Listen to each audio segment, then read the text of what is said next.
Now, while the UK faces years of austerity and public sector cuts, one of our European neighbours is looking forward to a far more prosperous future. Norway has been investing its oil wealth in its society's future since black gold first started pouring out of the North Sea in the 1970s. The fund is now so vast that it represents 1% of the value of all the world's stock markets. Douglas Fraser travelled to Norway to try to find out why they did something that maybe we should have done too. See any resemblance? A small northern European nation with a reputation for feistiness, fish, canny finance. In low-key Edinburgh and Oslo, they leave grandeur to royal palaces. While Holyrood's got its parliament, a rare Norwegian symbol of modern opulence, the Opera House. And of course they share the North Sea. More than 30 years ago, Norway and Scotland, or more accurately Britain, were handed a windfall, the opportunity to plunder their seabeds for oil and gas. That's where the story diverges. Britain spent the oil revenue as it came in. In Norway, they used it to pay off debt and then to save. It was here at the Finance Ministry in Oslo that they decided in the mid-1990s to stop spending the money they were making out of oil and gas in the North Sea and to start saving it. In under 20 years, the result is a fund of more than £300 billion. Population smaller than Scotland here, but that's 10 times Holyrood's annual budget. Well, it's a long story, but the short version is that when Norway first struck oil in the late 60s and the first revenues came into the fiscal budget in the early 70s, there was a very broad discussion in the parliament on the principles, of course. These revenues was the property of Norwegian people, and they should be managed in a way also to benefit coming generations. We understood very early that we couldn't use all that money inside Norway without destroying the whole economy. The second reason was we had to share all that money with the future generation. So that was the main reason for establishing the fund. But after a while we saw the third reason, and that was because the pension cost for the government increased. Here's how it works. While Britain's oil revenues flow straight to the Treasury and become part of ordinary spending, in Norway they're piled into the global pension fund. Parliament's approved a rule that no more than 4% of the value of the fund can be spent in any 1 year. That takes a bit of discipline. The populist party probably have gained some support on promising to spend more money to solve whatever issue, health, infrastructure, but up to now, at least, the majority have sort of voted for politicians who favour that way. It also works by investing elsewhere, not in Norway's small stock exchange, but by controlling roughly 1% of the world's stock markets. It requires Norway to look across the water to avoid overheating the home economy. Economists call it the resource curse. If you spend too much of oil money or aid, for that matter, in the local economy, it will drive up prices. Domestic demand will increase, and then the currency will become stronger. You'll lose competitiveness, and you will squeeze out industry and traded sector. You don't need someone with a Nobel Economics Prize to tell you Britain might have done better to save rather than spend, but here's one anyway. Oil is an asset below the ground. And what you do is you take that asset below the ground and you spend it. You're poor. It's like spending any other asset. You're living off your wealth, and if you live off your wealth, it's not sustainable.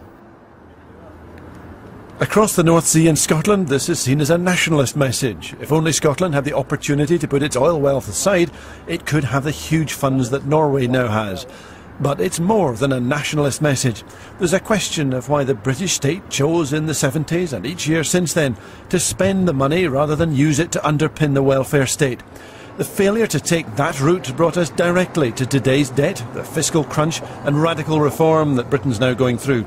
Britain's short-termism leaves Norwegians puzzled. I think that was not a wise decision. I mean, we know that it's a non-renewable resource, so it will eventually run out. So it's not an ordinary income. It's sort of building down the country's wealth, and we should manage it as a wealth and not as a sort of an income stream. So what if Britain had saved? And here's another what-if question. If you're saving money, you can't use the same money to spend, say, on public services. And that would have been a big challenge to Scotland if it did have all the access to oil and gas revenue from the North Sea. Take the 1980s. Would it have set up some kind of trust fund, or might it have used all that money to subsidise the older and loss-making industries of steelmaking, coal mining, shipbuilding? If you look at the choices made by the Scottish Parliament in the past decade, it's hard to argue this is a country given to fiscal self-discipline. But in hearing from Norwegians what they think of their pension fund, there's another striking difference comes across. A contrast between Britain's and Scotland's short-termism and Norway's long view.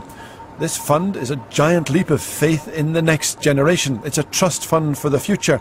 It's putting trust in those children and grandchildren.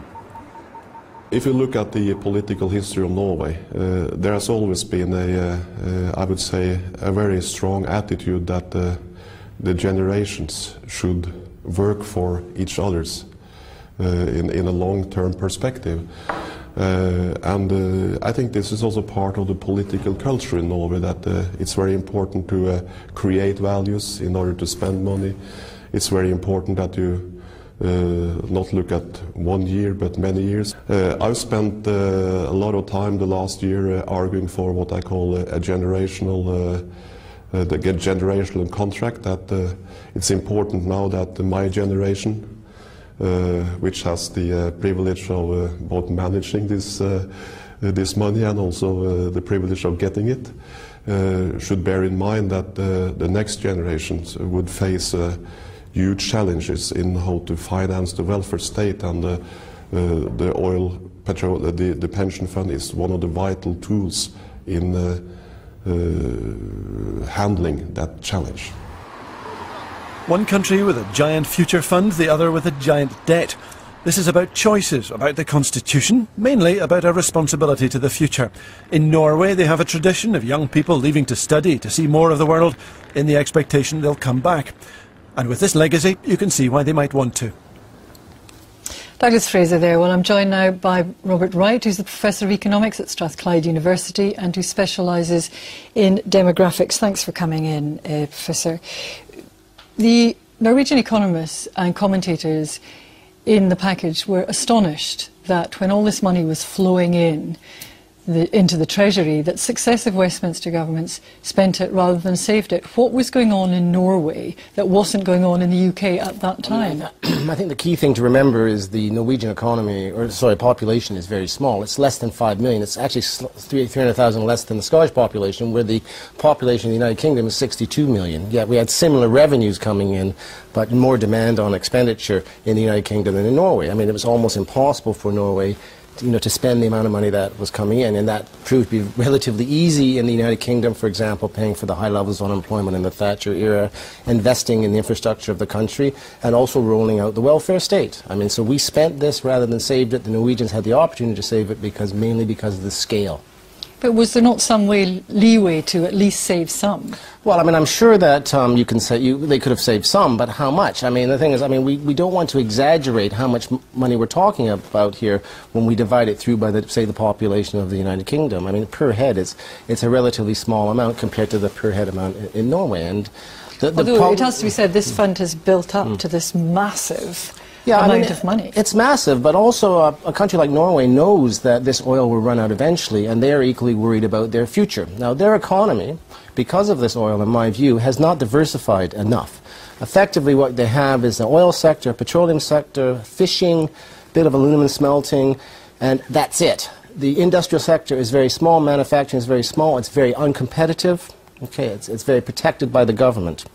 So again, where is the wealth of Norway going to come in the future when this money runs out? It will run out sometime down the road, and it'll be a long time down the road, but it will run out, and this is a concern. Let me ask you about what came out of the film as well, about this obligation that they seem to have to future generations, this cultural idea.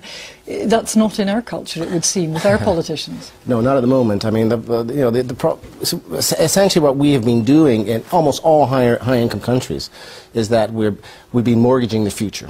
So the expectation is that future generations are going to pay for a chunk of the consumption that we're enjoying now. And we're seeing this kind of break with this mentality in the United Kingdom with in the recent events where the expectation is that we're going to have to pay back this massive debt now over the next few years rather than, place that debt on our children and grandchildren. Indeed, I mean, it's not clear to me that our Norwegians are any more intergenerationally savvy than people in the United Kingdom are. It's just that they have a little bit more flexibility because they have this pot of money and they know it's going to last at least one more generation anyway. But it seems too they're able to hold the line on only spending 4% of this. There is some pressure for more to be spent on infrastructure, hospitals, education, but that doesn't seem to have popular support. So why are they able to hold the line as well on how much of it they spend year to year? Also, I mean, many of the discussions that we're having in the United Kingdom and have been having in the United Kingdom for the last decade, I mean, they're also having them in Norway.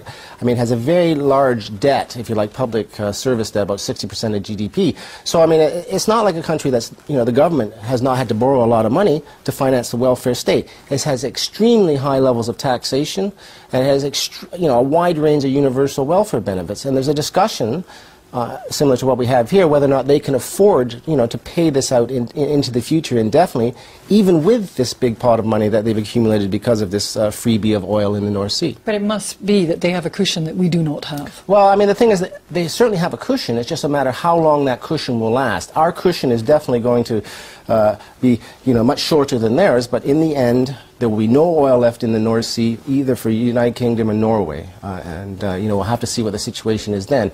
And I would just like to stress, I think that oil is both a blessing and a curse. We have the discussion that we had in your film clip, and yet again it has stopped the Norwegian economy from diversifying, right? And they're worried about what their future is going to be like in the same way that we are. And finally, very briefly, is it too late, even if we changed our tack now? I mean, it's never too late. I mean, it almost goes by weekly. There's reanalysis of how much oil is left in the North Sea. We know the technology is not quite there, obviously, for the deep well drilling, etc. But yes, I do think, I mean, the government, is impressed upon us as consumers and as individuals, as parents to save, and I think that they should also save themselves. And again, there's other places around the world. For example, the province of Alberta in Canada has a heritage fund where it's worth about £9 billion at the moment, and they have been saving this since the 70s. We have to leave it there, Professor. Thank you so much. Thank you very much indeed.